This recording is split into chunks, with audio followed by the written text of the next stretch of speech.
के अंदर बैठा है और इसका क्या काम है पता है? इसका काम है कि तुम किसी भी नाम को जपो, किसी भी भगवान की पूजा करो, तुम किसी भी गुरुदेव की शरण में चले जाओ, ये क्या करता है? उसी के दर्शन करवा देता है। तुम राम राम राम राम जपोगे और राम बन के सामने आ जाएगा। तुम जय हनुमान करोगे, हनुमान जी बन के सामने आ जाएगा। तुम किसी बाबा जी के भगत हो, वो बाबा जी गुरु जी बन के आ जाएगा। कई लोग बताते हैं अरे गुरु जी आ गए हमारे आंखों के सामने। वही है काल निरंजन। दुनिया की किसी भी शक्ल को धारण कर सकता है, बहरूपिया है वो, कोई भी रूप बदल सकता है, कोई भी। तो इसीलिए साहिब समझा रहे हैं कि वो हर प्रकार के रूप को धारण कर सकता है, बस एक रूप ऐसा है 100 रुपए किलो नहीं कर सकता। और वो क्या रूप है? वो सार शब्द स्वरूप है। वो सार शब्द नहीं धारण कर सकता। अनहद रूप धारण कर लेगा, खूब बाजे बजाएगा, खूब ताल मर्दन ठोकेगा, लेकिन सार शब्द का स्वरूप धारण नहीं कर सकता वो। क्यों? क्योंकि वो गुरु का रूप है, वो मालिक का रूप है, परमात्मा का रूप है। काल भगवान का रूप नहीं है वो। काल भगवान का क्या रूप है? तन और मन, यानी साकार और निराकार। इसी को निर्गुण ब्रह्म और सर्वगुण ब्रह्म कहते हैं। यही है वो सृष्टि बनाने वाला, सारी सृष्टि बना के छुप के बैठा है। अंत समय में उस जीव के बारे में उसका भला ही सोचा, बुरा नहीं सोचा। काट के खाने का नहीं सोचा कि मैं मर जाऊं इससे पहले खा जाऊं उसको बचाने का सोचा, तब भी उसको हिरण के गर्भ में जाना पड़ा, शेरों के आगे भागना पड़ा। ये कली के काल का खेल है ये। सोचो, वो तो फिर भी इतना नाम जप के, इतना हवन यज्ञ करके वो हालत थी। हम तो वो भी नहीं कर रहे और हमारा ध्यान कहां फंसा हुआ है।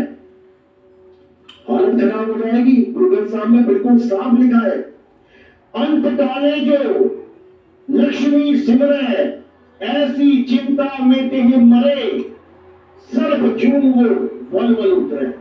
क्योंकि हमारा ध्यान भी कहीं ना कहीं फंसा है, याद रखना। अंत समय आएगा तो कुछ ना कुछ तो सोचोगे, मेरा लड़का, मेरी बीवी, मेरा मकान, मेरा पैसा। यही होता है। इन चारों का अच्छे से जानकारी दी गई है। एक का तो बता दिया मेरा पैसा, वो तो बन गया सांप। अब मेरी बीवी वाला। अंत काले जो स्त्री सिमरे, ऐसी चिंता में देह मरे, और वैश्य जन्म वल वल उतरे।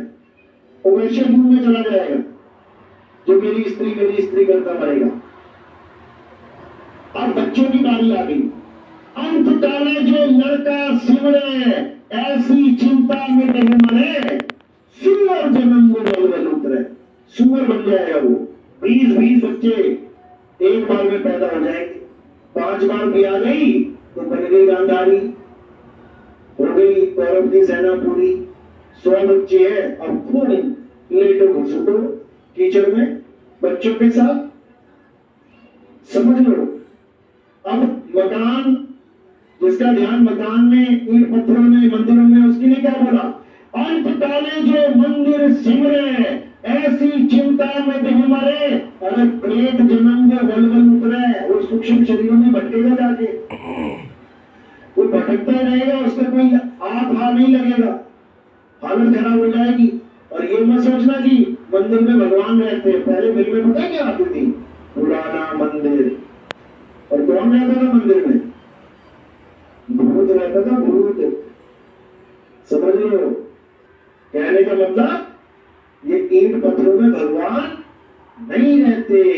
भगवान ईंट पत्थर में रहते हैं क्या? तुमने बना दिया भगवान का मकान। तुम बने हुए भगवान से, तो वो ना बना पाए अपना मकान, तुमने बना दिया। समझ लो। भगवान राम को किसी मंदिर की जरूरत नहीं थी। अगर भगवान राम को मंदिर की जरूरत होती तो किसको आदेश देते? हनुमान जी को आदेश देते। ऐसा भव्य मंदिर बना दिया। ये वाला तो पानी चू गया इसका कहते हैं, 2-3 महीने में पानी चू गया इसका।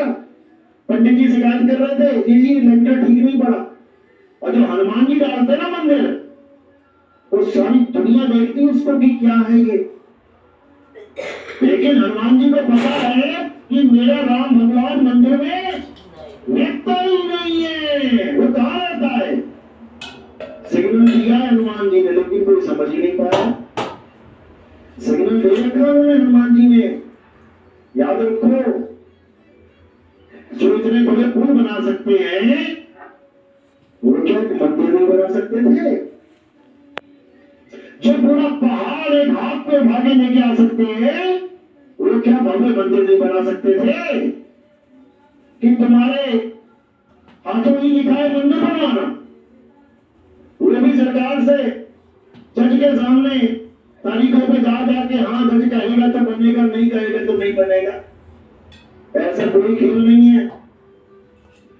अगर राम जी का मंदिर बनाना होता तो हनुमान जी इतना भव्य मंदिर बना के जाते कि दुनिया का सबसे बड़ा मंदिर हिंदुस्तान में होता, उसकी कोई ईंट नहीं हिला सकता था, क्योंकि वो धोती खड़े होते सामने। तुम्हारे वाले मंदिर की गारंटी नहीं है, कल को मुगल आ जाए तो ये मंदिर तोड़ के मस्जिद बना देगा। भाई बनाई थी कितने मंदिर।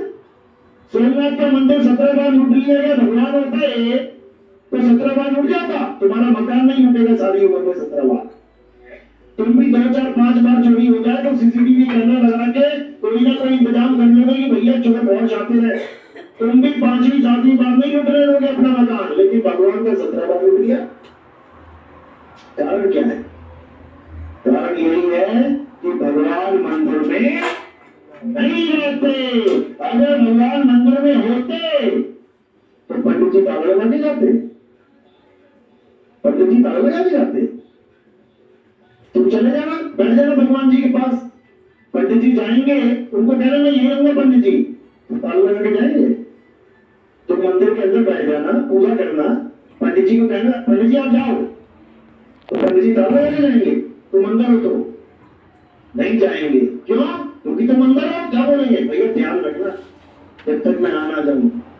यानी उसे तुम पे भरोसा है, तुम ध्यान रखना मंदिर का, लेकिन भगवान पे भरोसा नहीं है कि भगवान अपने मंदिर का ध्यान खुद रख लेंगे। याद रखो, ताले पे भरोसा है उसे ताले पे भरोसा है, भगवान पे भरोसा नहीं है। ये कल की अवतार आएंगे, इसी अज्ञान का खात्मा करने के लिए कल की अवतार आएंगे और सारे संसार को सनातन बना देंगे। सनातन। अभी क्या हो तुम? अभी तुम हिंदू बने हुए हो। हिंदू क्या होता है? जो देवी देवताओं की पूजा करता है वो हिंदू होता है। सनातन क्या होता है? जो किसी देवी देवता की पूजा ना करे और केवल अपनी आत्मा को जान ले, उसे सनातनी कहते हैं।